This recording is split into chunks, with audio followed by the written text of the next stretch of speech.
শুভ সকাল বন্ধুরা, সবাই কেমন আছো? আশা করি সবাই ভালো আছো, আমরাও ভালো আছি। এই দেখো শুরু করছি আজকে একদম সকালের পুরো একদম মানে মাঠে এত সুন্দর কুয়াশা পড়েছে আর সূর্য তো এখনও ওঠেনি, মানে খুবই সকাল।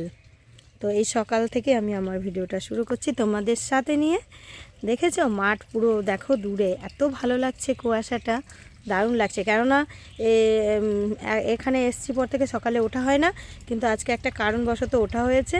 তার জন্য ভাবলাম যে না একটু শেয়ার করি তোমাদের সাথে। এই যে ফুল গাছগুলোতে এর আগের ভিডিওতেও দেখিয়েছিলাম তোমাদেরকে, দেখছো কি সুন্দর মাঠটা, বেশি ভালো লাগছে না? চারিদিকে কুয়াশা।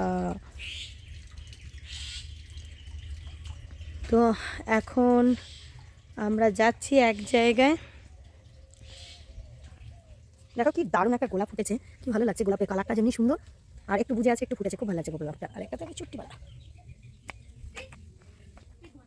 চলে এসেছি দেখো সোজা মামার বাড়ি। তো আমাদের বাড়ি থেকে প্রায় 2 ঘন্টার মতো গাড়িতে। তো এখানে চলে এসে কেন এসেছি কারণ আছে, আমি আর বোন এসেছি, ভাইও এসছে, ভাইয়ের গাড়ি করেই এসেছি। তো এখানে আছে আমার মাসি, হচ্ছে মামার বাড়ির সাথেই মাসির বাড়ি। তো মাসি এখানে গুড় বানায়, খেজুরের গুড় নিতেই আমরা এখানে এসেছি।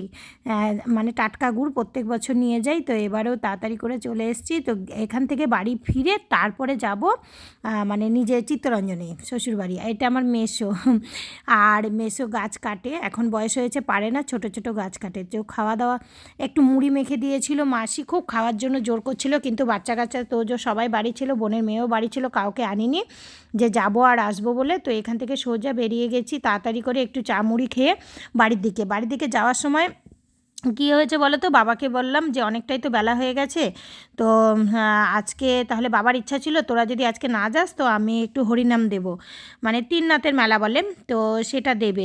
তার জন্য বাবা বললো তাহলে, আমরা বললাম ঠিক আছে তাহলে আজকে থেকেই যাই। তো এখানে আমাদের হাট হয়, আমাদের গ্রামের হাট।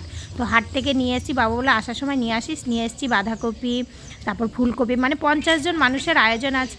আর রান্না করছে এখানে জামাইরাই রান্না করবে, কারণ ওনাদের জিজ্ঞাসা করা হয়েছিল যে ওনারা খাবে নাকি, তখন ওনারা বললো হ্যাঁ খাওয়া যাবে, ওনার দীক্ষা নিলে খাওয়া যাবে। তো সবাই দীক্ষা নেওয়া ছিল, তার জন্য রান্নাটাও করে নিল, এদিকে চিকেন হচ্ছে। ঠিক আছে, আজকের মতো এতটা কেমন লাগলো অবশ্যই কমেন্ট করে জানাবে। বাই।